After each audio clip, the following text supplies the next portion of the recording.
Welcome to student dictation. Dictation 5 second बाद शुरू होगा। Ready start. ऋग्वैदिक समाज में सीमित सामाजिक अधिशेष के चलते क्षमता के मजबूत चिन्ह मौजूद थे, लेकिन रम के विभाजन, विशिष्टीकरण तथा मजबूत होती पितृसत्ता के चलते धीरे धीरे इसमें विभेदीकरण होना शुरू हुआ। कुछ लोगों ने पूरे समुदाय को प्रभावित करने वाली प्रकृति को समझने में विशेषज्ञता हासिल करनी शुरू कर दी। ऐसे समाजों में देवता प्रकृति के विभिन्न अंगों को परिलक्षित करते थे। इस तरह ऋग्वैदिक समाज में भी बारिश और बिजली के देवता इंद्र तथा सूर्य, वायु, वरुण, अग्नि आदि देवता विभिन्न प्राकृतिक पहलुओं का प्रतिनिधित्व करते थे। उर्वरता की प्रतिनिधि के तौर पर मातृदेवी की उपासना का भी प्रचलन था। धीरे धीरे उपरोक्त विशेषज्ञ उत्पादन की प्रक्रिया से अलग होते गए और कबीले में उनकी अलग पहचान बन गई। उत्पादन के निम्न स्तर को देखते हुए विभिन्न कबीलों में लड़ाई आम थी। हालांकि पूरा कबीला लड़ने उतरता था।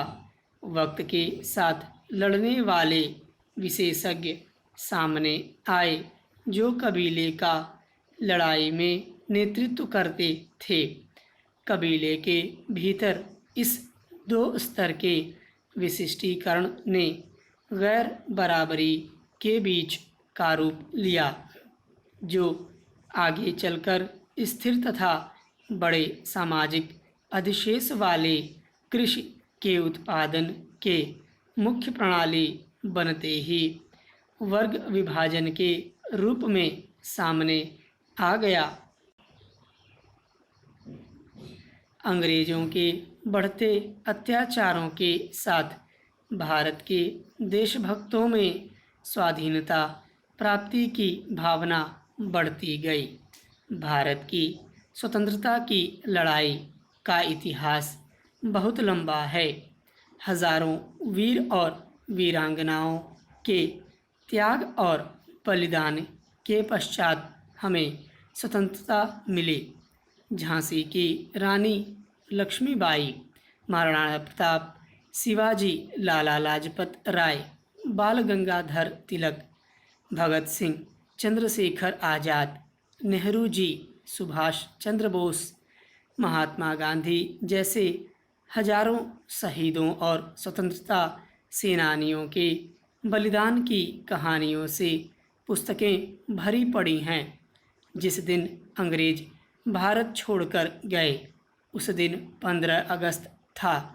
अतः हर वर्ष इस दिन को उन शहीदों की स्मृति में स्वतंत्रता दिवस के रूप में मनाया जाता है।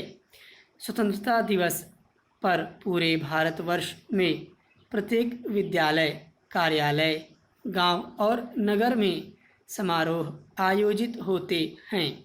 मुख्य समारोह दिल्ली के लाल किले पर आयोजित होता है।